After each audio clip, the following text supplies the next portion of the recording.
Kulan and Bakimora. Today's Daf Friday is Daf Pay, and we're continuing to discussing if you sell something, what's included in the sale. We're talking about things that are portable or mobile. So previous pay, we're talking about things which are stationary, karka, merchet, soda, all that. And here we're talking about things which are mobile. Says the Mishnah, halakeyach peidos. If somebody buys peidos, if you say, I am going to buy the product that's in your dovecot. No, the dovecot itself, the moicher wants to keep for himself. Now, a dovecot attracts birds. So the moicher says to the thing, I'm going to sell you the birds that are going to eventually come to this dovecot. Now, how are you kind of so the Shemar say it's as if I said I'm leaving you, I'm keeping the shevach for myself, but I'm giving you enough of a kinyan in the shevach to be kind of any birds that come here. Now, because I retain the dovecot for myself, the vendor retains for himself, he needs a few birds there. He needs a few birds to attract other birds. Otherwise, the dovecot will remain empty, an empty place. It's one bird attracts other birds. So what did I sell? That says the Mishnah.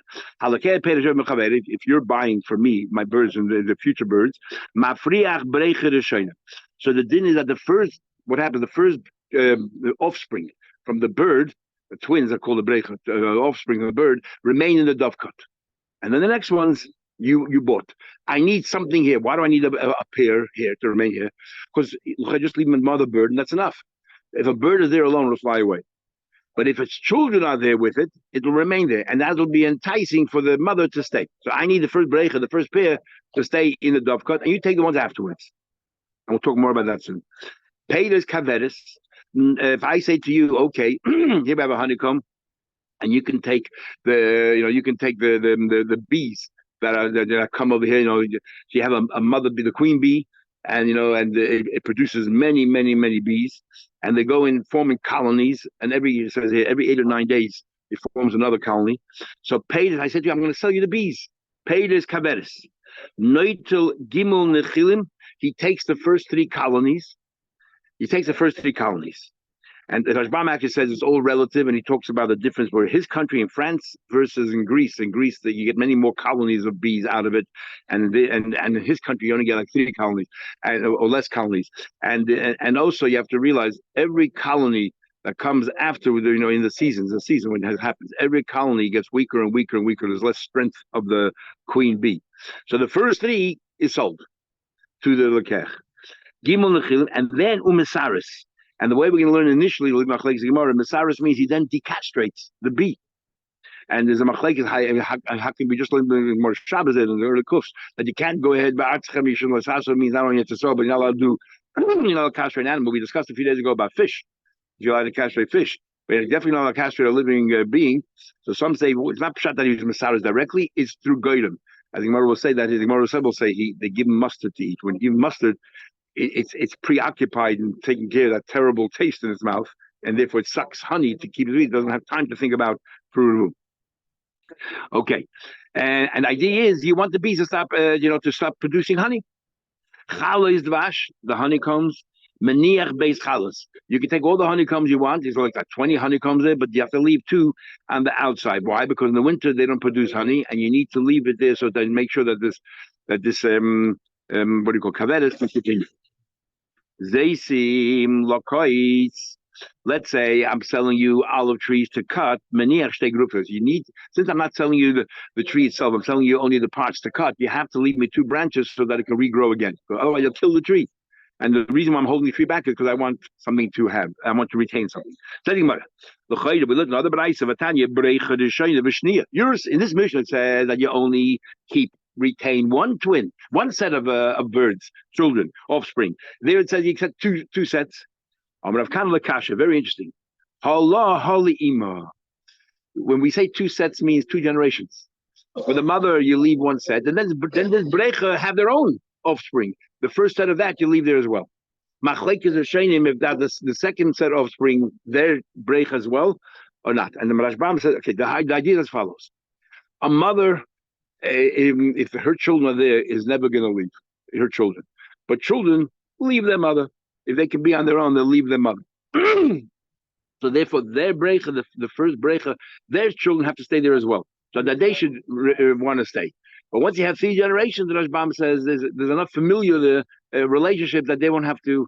They don't need to see their own children. They have a grandmother and a mother, so they're all happy to have one big family. Others say no difference. They always, this is about, 2 parents can take care of 10 children, but 10 children can't take care of 2 parents. We had anything more to say to this, when they gave him a present over there. But he took it for himself, didn't give it to his grandfather. So the Gemara says it. Allah, Halima. This is to her, and this is to her mother. Maishna Ima, why the mother? The mother has 2 reasons to stay there. First of all, has a mate, a partner, and children. Maishna Ima, the Azuga stays there because of the children and because of the Zug, the partner, the Shavkin La, she's only in mind. We leave behind. Why do the first brecha need a second brecha? The first brecha has their mother there. And so that's good enough. Gemara says, "Ima barta mitztafta, barta ima le mitztafta." Klor, the mother is going to hang around, make sure the children are not taken care of. But the children to hang, they fly the coop. They're going to hang around their parents the whole time, take care of them. Love that. This famous debate: is better to put your parents in an old age home or to keep them with their children? And we actually had in Merkadish that debate. The Basi, they didn't want to go home because his mother was too difficult to take care of what he should do. Anyway, tell you what further. Peidos kaveres. The Gemara says Peidos kaveres. What happened by this? What do you call it? By this the beehive? What happened? A beehive is noitel gimel nechil mesaris. You take the first 3 colonies and mesaris. First of all, how you mesaris it? According to some of the question is you're not allowed to be mesaris. Others say practically how you mesaris. I'm going to give them a shmul your feet. We had this thing already in the Layachber. You're a mazik. You gave them mustard. You have this mustard seeds. You keep them. You're the one who's mazik. Keep your plants away from my beehive, because the bees are attracted to the mustard, but then they have to suck honey the whole time to get that taste out of the mouth. Not the pshat is the mustard is misaris them. Because it's sharp. Now they go ahead and they eat the honey. But Rabbi Yochanan says he has a whole new pshat. Sidus does not mean, very interesting. He changed the whole pshat in the Mishnah. Sidus does not mean the normal pshat that we say. It means castrating. You know what sidus is? From the word sirug, alternate. Because the first swarm of honey is stronger than the second swarm, and the third, and the second is stronger than the third. It's not fair that you should get the top 3, so you alternate. You get the Lekei gets one, the next one goes to the Bava Basra because he wants to retain it. Right? He's keeping the honeycomb. So therefore, he retains it. So you give him the second, you take the third, he takes the fourth, and so on. And the Braisa like Rabbi Yochanan, but different. No, the buyer, since he bought it, he's entitled to the first 3 colonies, and then mekan ve'elich, the 4th and onwards, that's where you do the sirug and that you alternate.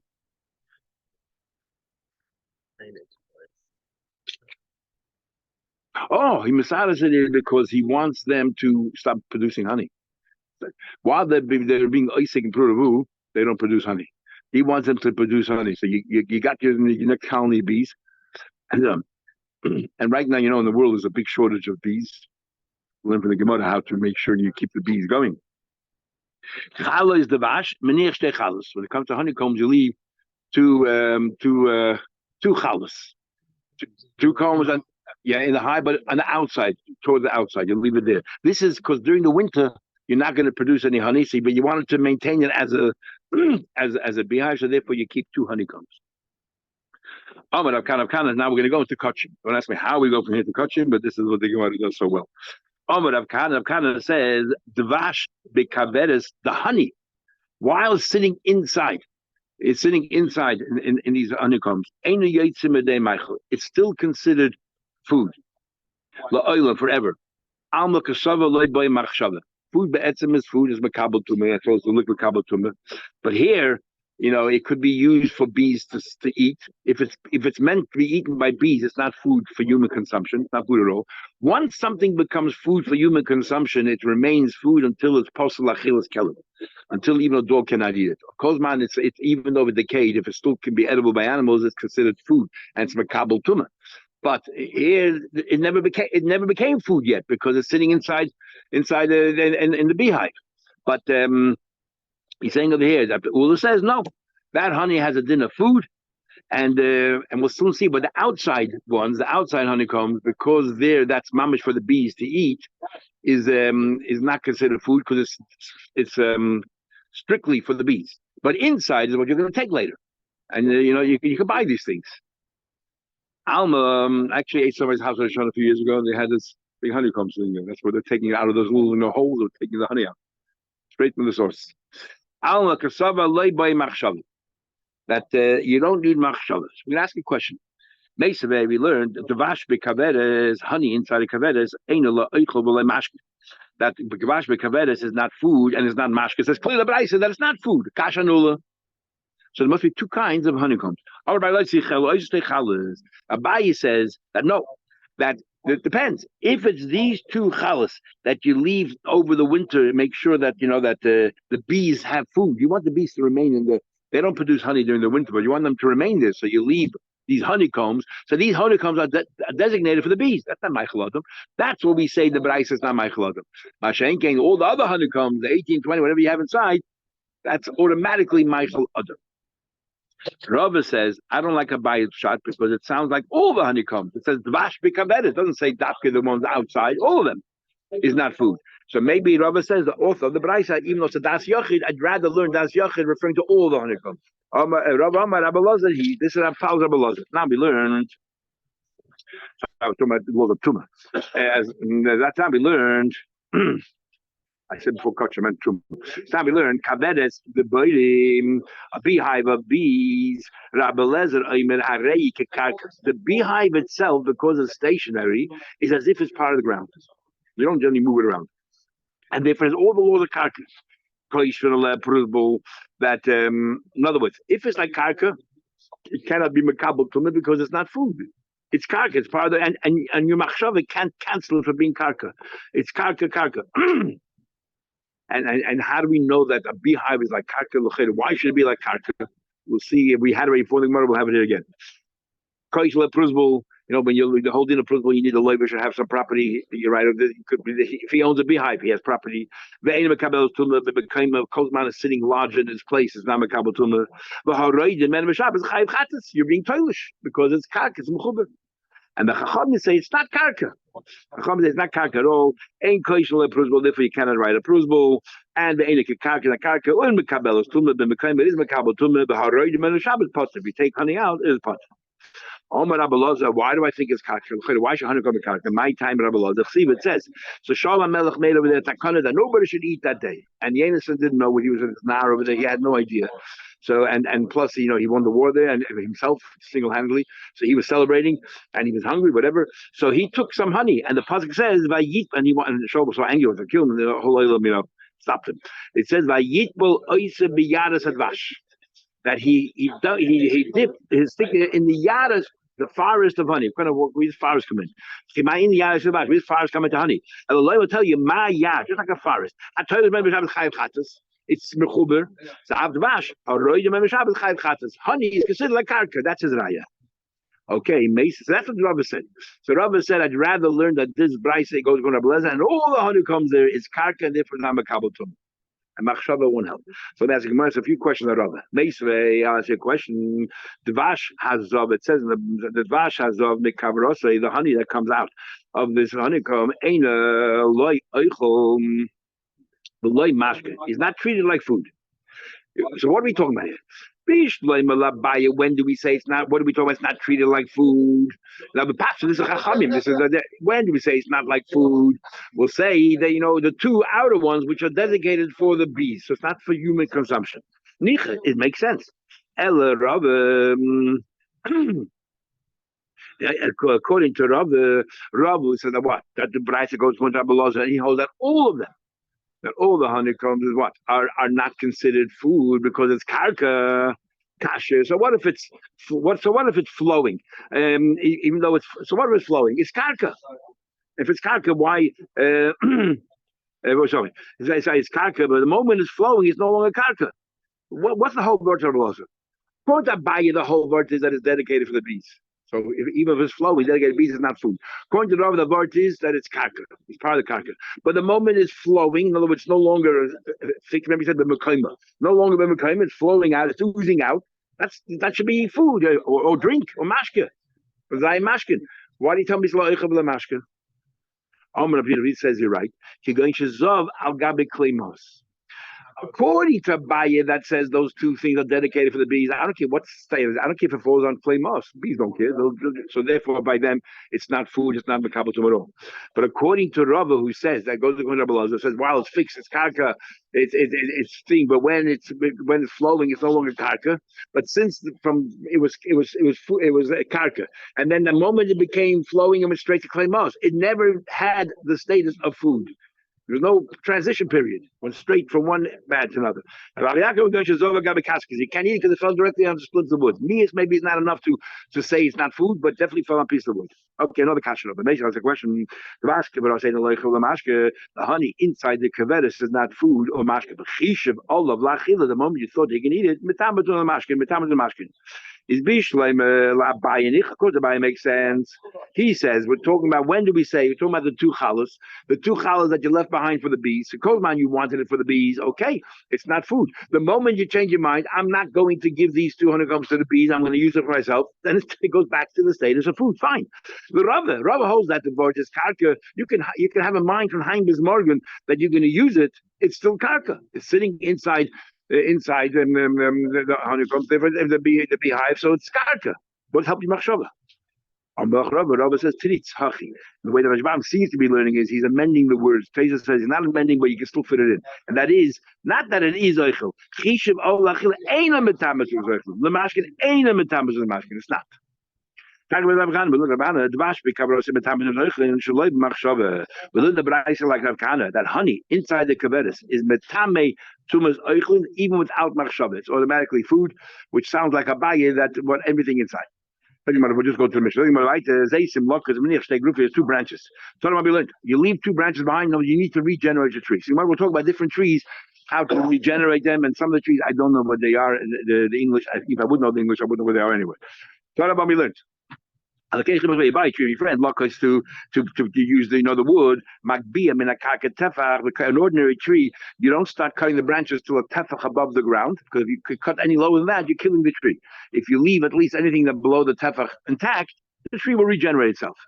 The kaitis. Psulas hashikma, that sycamore tree that you never cut and pruned before, is gimel tvachim. If you cut below gimel tvachim, you kill it. Let it, up to 3 tvachim. Sadna shikma, the pruned sycamore tree, then because it's already pruned a few times, you can go beit tvachim. Anything above beit tvachim you can cut, but below beit tvachim don't, you'll kill the tree. The kanim will be fanim when it comes to reeds, when it comes to vines, bin hapaka kula from the knot. I guess there's a knot there on the vine. From there above, you can cut, but not lower because you'll kill the vines from the first one. But the kolim barad, when it comes to palm trees and cedar trees, chayfer umeshada, you can uproot the entire tree. Why? Ain gizon machli will never grow back again, regardless. So it doesn't matter. You have to be careful. You kill. If he sold you for the branches, he knows that you'll kill the tree, and therefore you can kill it. You tell me about a pruned tree. 3 trachim, bina, anything below that you kill a tree. Let me ask a question. Maybe learn on Shemitah that Shemitah you're not allowed to do anything which improves things, but you're allowed to do things which damage. You're not allowed to cut down a prune tree because that's considered an avoida. Rabbi Yehuda says, if you do the normal way, it's us. So what do you mean they're not normal? But if you're hurting the tree, it's all right. What's hurting the tree? If you cut above 10 tvachim, you can cut because then you're killing the tree. Or you cut a little bit above the ground and you're killing the tree already. Sounds like mi'im ha'aretz to the kashi. Only if you cut from there, it's bad. But higher than that is all right. You said before only higher from 2 tvachim. It seems in the Braisa, if it's higher than mamish above the ground level, ground level, it's already all right. So Amar Bai says there's 2 things. The gimel tvachim, 3 tvachim is mile. If it's 3 tvachim and higher, definitely is good for the tree. Mi'im ha'aretz, if you mamish cut down to the level ground, koshile. Mikan the elich in between, loy matcha kosher v'lav ilui mile. It's maybe sometimes it works, sometimes it doesn't work, sometimes you heard it don't work, or it doesn't make it much of a difference. We don't know exactly how it turned out. So therefore, in each case, we only allow you to do what's definite. So Gabe Shemitah, the only thing you're definitely allowed to do is if it harms the tree. So the only thing we allow you to do is if it definitely harms the tree. We'll allow you something that definitely is going to harm the tree. And therefore, when it comes to Shemitah, we say the only thing you can do is if it's mamish on the ground, because that harms the tree. Anything above that, maybe it will harm, maybe it won't harm. So we're not going to let you do that on Shemitah, because it's you said that I said. By we only allow you to do things that definitely is going to make sure the tree gets regenerated, and I want to bring it back to me. So therefore, we only say above 3 tefachim. But the calling about I'm going to go again. Freddie, what have added again? Tell me, see if she doesn't go back again. Tzaddik is like a palm tree, and like a palm dates, and ke'eres bavon is going to flourish like the cedar tree in Lebanon. Now, the palm tree and a cedar tree are very different. If you say a palm tree, then why are you mentioning eres? The if you say a cedar tree, palm are very different. Even is more like this. If it would say only that tzaddikim are like a cedar tree, but like nema tamar, don't say like a palm tree. I would say ma eres ain't isapetis. Eres is strong, but has a chsaron. It doesn't procreate. Tzaddik ain't isapetis. I mean, tzaddik, his children won't be tzaddikim as well. The kach nema tamar. That's why it says a tamar. A tamar makes petis. He's not even matamar and giza machlif. A tamar cannot regrow again. So av giza and giza machlif, av tzaddik giza machlif, and we know that says al tzaddik and Tanya. Rashman brings a shterba sibel tzaddik will come. That you can have a downfall and go back up again, and then so on. But if you tell me that en giza machlif, that means a tzaddik once he has if at any time he has a yirida, he can never go back up again. Can't be. The kachna me'eres. But so what is he calling me that a cedar tree can regenerate itself? You just said it can. But different kinds of cedar trees. Like Rabba Barabuna, we had not 10 different kinds in the cedar tree family, the 10 different kinds of trees. Remember it says. So the pasuk and each one of them is a different kind of tree. Etten by middle, place in middle, Eder, Shita, Hadas, Eight, Shemen, and so on and so forth. Also our place. Erez is ours of the cedar tree. Shita is Tornisa, which Rashi says, the Imam says is a pine tree. Hadas is also the myrtle tree. Ace Shemen is a parsima. I'm not exactly sure what kind of tree that is. And Baroish is Barti. Again, I'm not sure what it is. Sorry? Both, okay. And Tidar is Shaga, what tree that is. And Vitasha is Shurbina. And at least the Rashbam here says he doesn't know what it is. Okay, so I'm good company. So, but Hani Zaina, there's only 7 trees here, not 10. In other words, what we're trying to say here is that the eres will regrow, but the other ones, once you cut it down, it will never regrow again. We added 3 more trees: Aloinim, Almoinim, and Albaigim. Aloinim is Butni, whatever that is, and Almoinim is Bluti, and Almoinim is Kesicha. Kesicha is Corral. As Rashi says, it's a very expensive thing. Rashi says, Rashbam says it's Corral. Ikadamri, the 3 additional trees are Aroigim, Almoinim, Almoigim. Aroigim is Uri, whatever tree that is.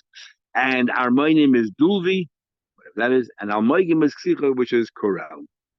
Lapel will continue, Mr. Shem.